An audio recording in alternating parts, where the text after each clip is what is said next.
Assalamualaikum warahmatullahi wabarakatuh. Bismillahirrahmanirrahim. Asyhadu an la ilaha illallah wa asyhadu anna Muhammadar Rasulullah. Allahumma salli ala Sayyidina Muhammad wa ala ali Sayyidina Muhammad. Rabbi israh li sadri wa yassir li amri wahlul 'uqdatam min lisani yafqahu qawli. Amin. Bismillahirrahmanirrahim. Monggo Kang Mas. Assalamualaikum Gus Salim. Gus, saya mau tanya,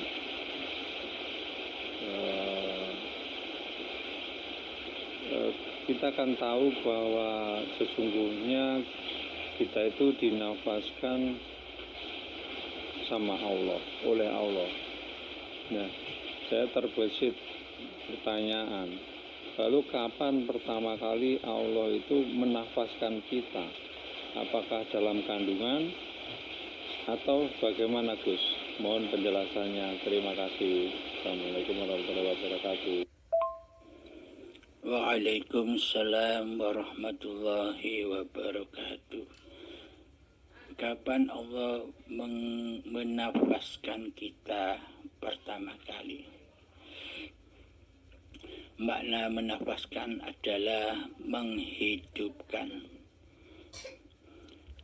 Jadi ada dua sudut pandang, di alam gaib, di alam ketiadaan, ataukah di alam kewujudan kita sekarang. Bila di alam gaib, di alam ketiadaan dari manusia kita, sejak dari tanah kita sudah dinafaskan. Maksudnya dihidupkan Allah, diproses dari tanah hingga menjadi tumbuh-tumbuhan, terus menjadi buah-buahan, sayuran dan padi, hingga menjadi sperma. Makanan-makanan itu dimakan kedua orang tua kita menjadi sperma dan sel telur. Dinafaskan terus sampai menjadi gumpalan darah, menjadi gumpalan daging.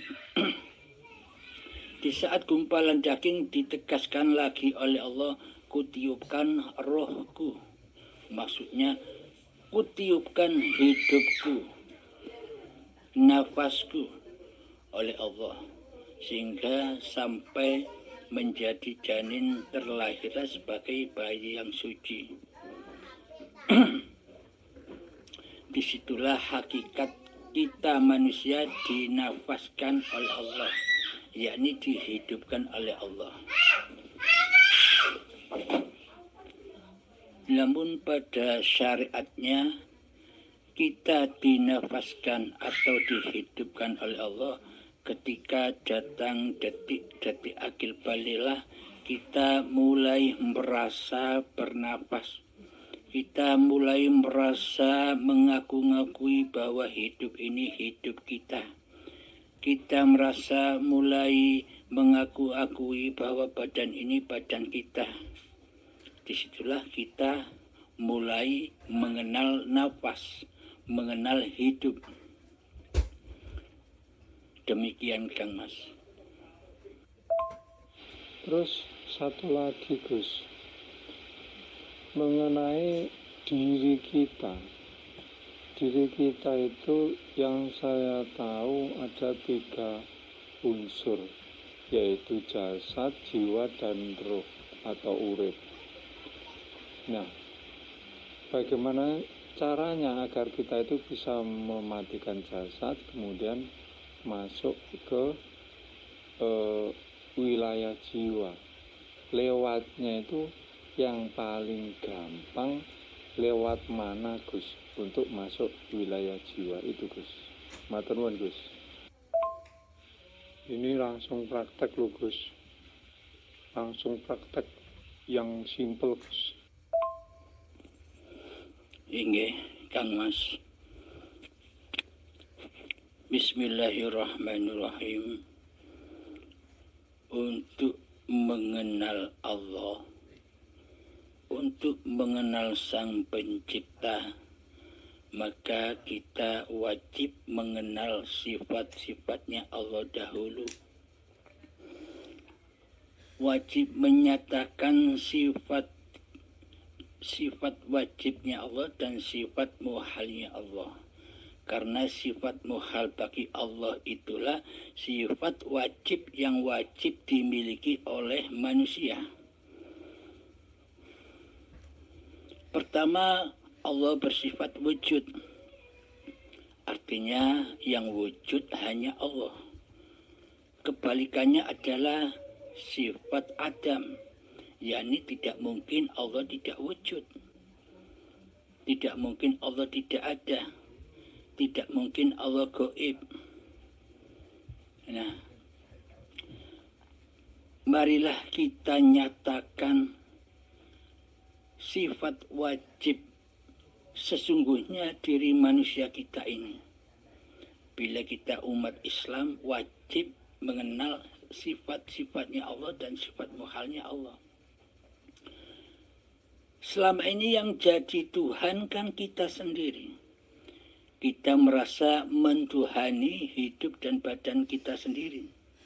Seolah-olah Allah itu tak ada. Allah gaib bagi diri kita. Karena kita merasa bisa hidup sendiri. Bisa beraktivitas sendiri. Padahal dalilnya seluruh manusia yang percaya adanya Tuhan, yang percaya adanya Allah, berkata demikian. Aku hidup karena hidupnya Allah. Jadi hidup itulah Allah, bukan hidup diri manusia kita. Selama ini pemahaman kita seolah-olah ada hidupnya Allah, ada hidupnya kita, ada hidupnya hayawan, ada hidupnya tumbuh-tumbuhan, ada hidupnya malaikat, ada hidupnya setan dan sebagainya. Seolah-olah hidup itu banyak. Bila hidup itu banyak, bagaimana mungkin Allah dikatakan maha kuasa, maha hidup? Logikanya begini. Seumpama hidup ini hidup manusia kita, mana mungkin Allah menghidupi manusia kita? Seumpama hidup ini hidup manusia kita, bagaimana mungkin, mana mungkin Allah menciptakan diri kita? Logikanya demikian. Bila kita punya hidup sendiri.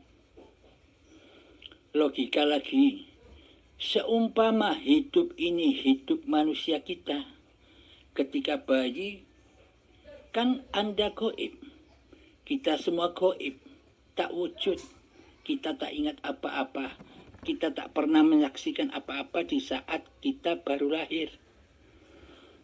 Nah, bila memang hidup ini hidup manusia kita, mestinya kita menyaksikan kelahiran diri kita sendiri. Kita tak boleh lupa.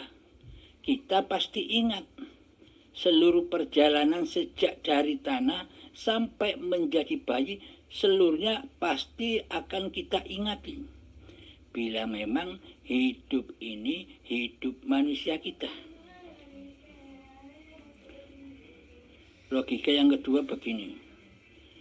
Jika memang hidup ini hidup manusia kita, coba kenali yang mana hidup manusia kita. Bagaimana wajahnya, bagaimana rupanya, bagaimana wujudnya, bagaimana bentuknya, bagaimana rasa dan warnanya. Hidup yang selama ini kita akui sebagai hidup kita. Bila memang hidup ini hidup manusia kita, mestinya kita tahu yang mana hidup itu. Tapi sementara selama ini kita tidak tahu hidup kita sendiri. Kita ngaku-ngaku merasa diri yang hidup, Akan tetapi selama ini kita tidak mengenal yang mana hidup kita. Hidup itu kan tidak seperti apa-apa. Laisa kamitslihi syai'un. Tidak berbentuk apa-apa, tidak berwajah, tidak berupa. Akan tetapi hidup meliputi dan menciptakan segala apa-apa dan segala siapa-siapa. Dengan hiduplah kita tahu apa-apa dan siapa-siapa. Dan dengan hiduplah kita bisa mengenal hidup, merasakan hidup. Akan tetapi kita tak tahu yang mana hidup itu. Kita hanya merasakan hidup. Dan dengan hiduplah kita bisa menyaksikan segala sesuatu. Seolah-olah segala sesuatu itu ciptaan diri kita. Ciptaan penglihatan mata kita, seolah-olah demikian. Padahal segala sesuatu yang kita pandang dan yang kita dengar itu adalah ciptaan Allah, ciptaan hidup. Inilah dalilnya bahwa hidup ini Allah. Bismillahirrahmanirrahim. Allahu la ilaha illa huwal hayyul qayyum. Allah, tiada ilah, tiada Tuhan yang berhak disembah, kecuali dialah hidup yang kekal. Hidup yang terus-menerus menghidupi seluruh ciptaannya. Jadi bila kita masih merasa jadi Allah, nah selama ini kan kita merasa diri kita yang wujud, berarti kita yang merasa jadi Allah kan? Merasa mengaku sebagai Allah, tapi selama ini kita tidak merasa dan tidak menyadarinya bahwa selama ini yang mengaku Allah itu kita. Buktinya kita yang merasa wujud, kita yang merasa hidup, kita yang merasa berkuasa, kita yang merasa punya kehendak, daya upaya dan ikhtiar, kita merasa yang kuat. Kita merasa bisa menyaksikan dengan penglihatan. Kita merasa bisa mendengar dengan pendengaran. Dan kita merasa bisa berkalam-kalam. Nah, sesungguhnya selama ini kita tidak merasa bahwa selama ini diri manusia kita berposisi sebagai Allah. Bukan berposisi sebagai khalifah. Bukan berposisi sebagai wakilullah, wakilnya Allah. Kita merajai, menjadi raja dan merasa menjadi Tuhan yang berkuasa atas hidup dan badan ini selama ini. Karena selama ini kita beragama dan kita bertuhan hanya angan-angan saja. Angan-angan belaka. Tentunya yang kita sembah selama ini, tentunya yang kita saksikan selama ini hanyalah dunia atau diri kita sendirilah yang paling sangat kita cintai selama ini. Nah, bagaimana mungkin kita bisa menyembah kepada Allah? Bagaimana mungkin kita bisa mengabdi kepada Allah? Bagaimana mungkin kita bisa mengingat kepada Allah sedangkan kita selama ini menjadi Allah? Nah, kenalilah Allah dengan segala sifat-sifatnya. Mari kita nyatakan dahulu siapa hakikat diri manusia kita. Yakni diri manusia kita adalah Adam. Sebenarnya tak ada, tak wujud, gaib. Nah, jika kita sudah mengaplikasikan sifat hakikat diri sejati manusia kita yang Adam, yang kebalikan dari sifatnya Allah. Nah, selama ini kan kita yang jadi Allah. Maka baliklah lagi kita menjadi hamba Allah, menjadi ciptaan Allah. Harus bersifat mana? Harus memposisikan di mana? Ya di posisi Adam. Yakni tidak ada. Yang wujud, yang ada, yang nyata hanya Allah.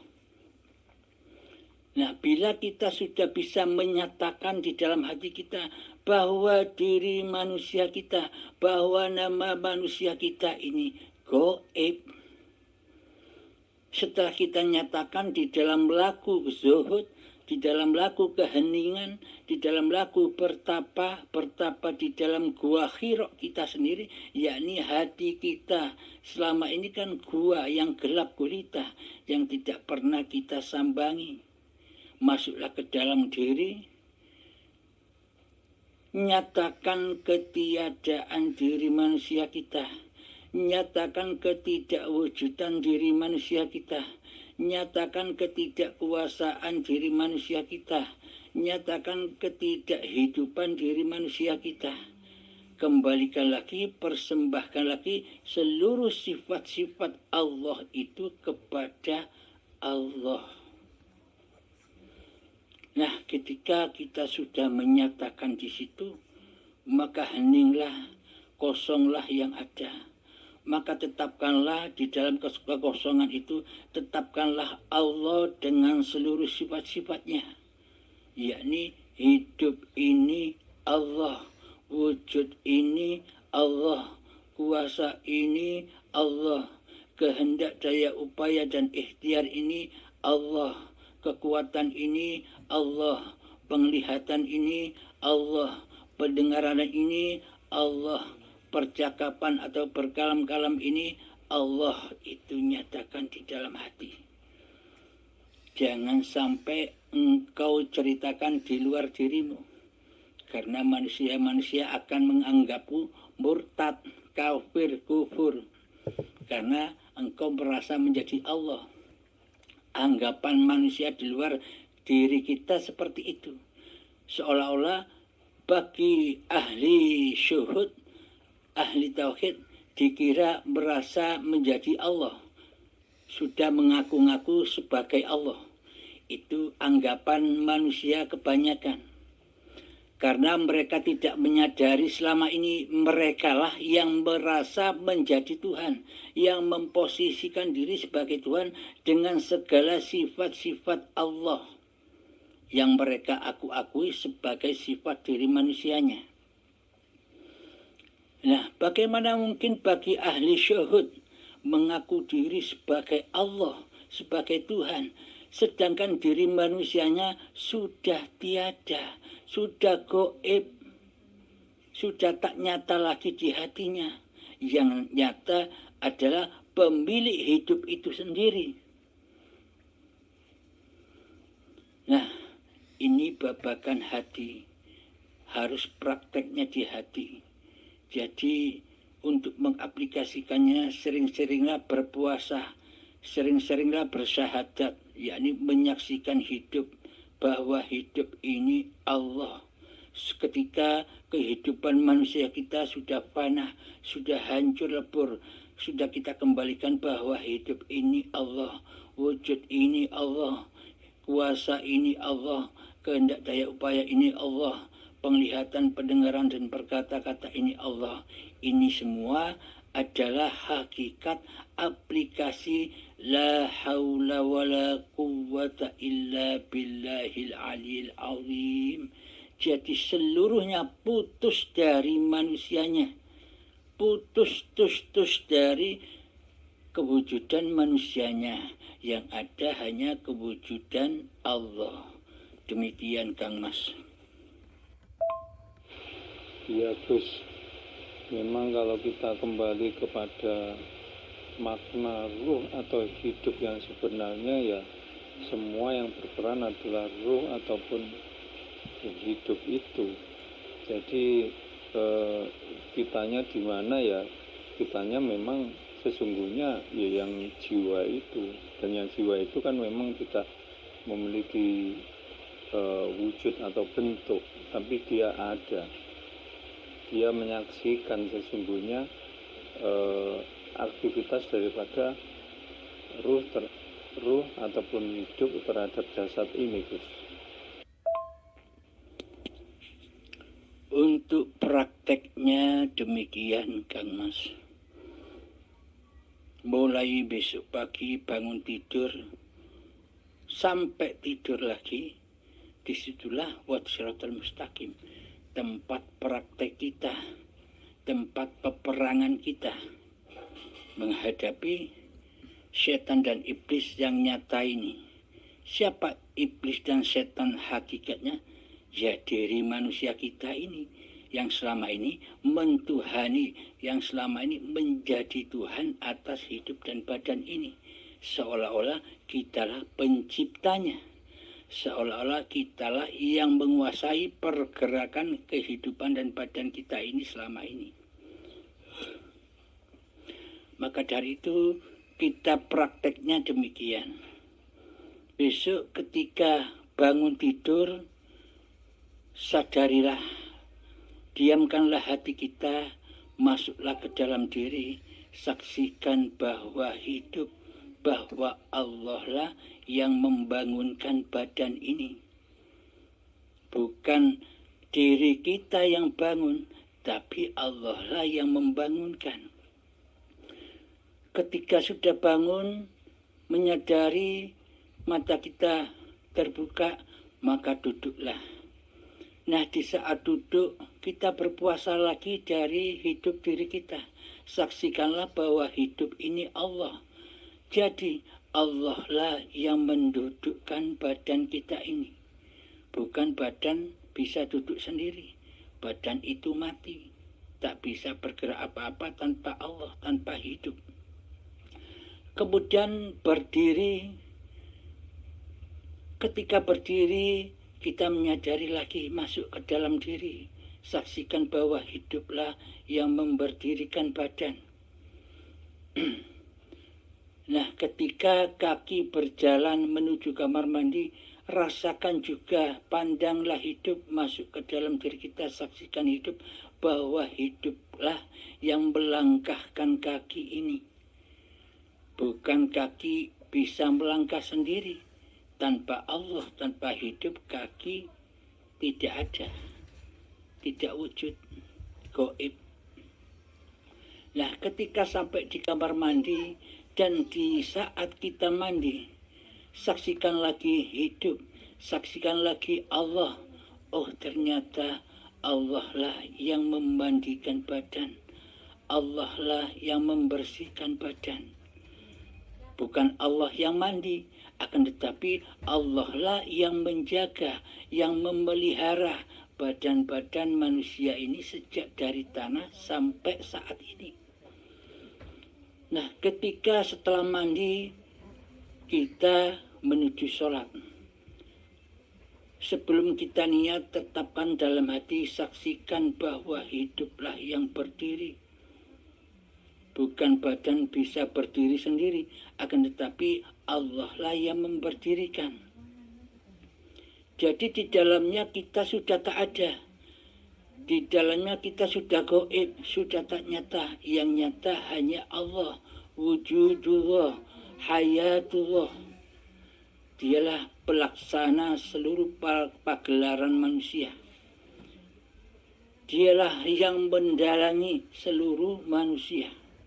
Nah, ketika kita sudah niat usolli fardhu subhi rak'ataini mustaqbilal qiblati adaan lillahi ta'ala. Inilah tujuan Kanjeng Nabi menuntun kita semua, yakni innamal a'malu binniyat. Segala sesuatu harus diniati, yakni agar supaya kita bertemu dengan Allah, Tuhan pencipta diri kita, Tuhan yang menuhani diri manusia, hidup yang menghidupi manusia, yakni di alam lillahi ta'ala. Jadi setelah niat, saksikanlah hidup yang mengangkat tangan di saat takbiratul ihram. Allahu Akbar. Siapakah yang berkalam Allahu Akbar? Apakah diri manusia kita bisa membesarkan Allah? Tak satupun manusia bisa membesarkan Allah kecuali Allah, kecuali hidup itu sendiri. Allah lah yang membesarkan dirinya sendiri. Ketika sudah takbiratul ihram, maka badan ini disendekapkan oleh Allah seperti mayat. Artinya itulah lambang bahwa diri manusia itu hakikatnya adalah mayat. Hakikatnya adalah mati, tidak berkuasa apa-apa di dalamnya. Akan tetapi selama ini kitalah yang jadi Tuhan. Kita di dalam sholat tidak mati. Kita merasa yang mentuhani di seluruh sholat kita, di seluruh ibadah kita. Ini namanya bukan lillahi ta'ala. Ini adalah linafsi. Bila kita menyembah, mensekutukan Allah dengan diri kita, apakah mungkin sholat dan seluruh ibadah kita diterima oleh Allah? Sedang diri kita selama ini tidak menyembah Allah, melainkan menyembah hawa nafsu kita sendiri. Coba pikirkan. Kemudian saksikan terus Allah di dalam pergerakan atau bacaan sholat. Jadi tetap saksikan Allah bahwa Allah lah yang mengkomat-kamitkan bibir ini, yang mengkalamkan bibir ini. Allah lah yang merukukkan, mempergerakkan badan untuk rukuk. Allah lah yang mensujudkan badan ini. Nah, di dalam sujud, di bahasan secara syariat, ketika bersujud jangan sampai ada yang menghalangi kening kita sampai kepada sajadah. Satu helai rambut pun tidak boleh menghalangi kening kita sampai ke sujud saat ke sajadah. Bila ada sehelai rambut saja yang menghalangi kening sampai kepada sajadah, maka batalah sujudnya. Ini maknanya bagaimana? Maknanya di dalam sholat atau di luar sholat atau di seluruh ibadah kita, saksikanlah Allah di dalamnya yang mengaktivitaskan badan ini. Jangan sampai yang jadi Tuhan diri kita. Diri kitalah, setan iblis inilah selama ini yang menghalangi hamba ketemu Tuhannya. Jadi ibaratkan sehelai rambut tadi yang menghalangi diterimanya sujudnya oleh Allah. Jadi maknanya itu. Kemudian sampai salam, selamatlah kita memandang Allah. Ketika hati sudah wujud nyatanya Allah yang mengkuasakan, yang menggerakkan badan ini, maka itulah yang dimaknai mengabdi, menyembah, khalifah. Jadi kita ini, badan-badan ini adalah wakil-wakilnya Allah di bumi ini. Wadah-wadai Allah di bumi ini, yakni yang mentuhani seluruh manusia dan seluruh makhluk yang ada di dunia ini. Inilah yang dimaksud khalifah. Khalifatullah, wakil-wakil Allah di bumi. Maksudnya hati sudah menyadari bahwa Allah lah yang mentuhani manusia kita ini. Bukan diri kita yang merasa mentuhani hidup dan badan kita sendiri seperti selama ini. Nah, selama ini kita tidak merasa bahwa selama ini kitalah yang berposisi sebagai Allah. Sehingga di dalam hati kita Allah itu gaib, tiada. Karena apa? Karena yang wujud jadi Tuhan selama ini diri kita sendiri. Nah, untuk prakteknya lagi di luar sholat. Contoh, ketika kita sedang berjalan atau pergi ke pasar, ke sawah, ke kantor, di situ selalu saksikanlah, hiduplah yang berperan, yang mengaktivitaskan badan. Tanpa Allah, tanpa hidup, seluruh sesebutan itu, sawah, kantor, pasar itu tidak ada, gaib. Jadi adanya segala sesuatu yang kita pandang karena adanya Allah. Allah lah penciptanya. Tanpa Allah semua tak ada. Jangankan pasar, toko, pekerjaan, seluruhnya tidak ada tanpa Allah. Tanpa kelahiran diri kita di dunia ini. Contoh lagi, seumpama Anda perokok. Untuk bertajalli kepada Allah, untuk menyaksikan Allah ketika saat merokok, ketika saat ingin hati kita dikerentekkan mau merokok. Saksikanlah, hiduplah yang memerintahkan, hiduplah yang mengkehendakkan, hiduplah yang mengkerentekkan badan untuk merokok. Mana mungkin badan bisa merokok tanpa Allah, Jadi hakikatnya yang merokok itu siapa? Badan atau Allah? Sampai pikirkan sendiri di dalam hati Anda. Begitu Kang Mas.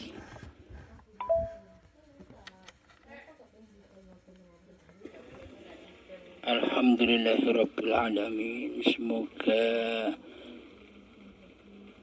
dialog ini membawa berkah untuk saya dan Anda serta kita semua. Bila tidak ada pertanyaan lagi, saya mohon undur diri sahabat. Assalamualaikum warahmatullahi wabarakatuh.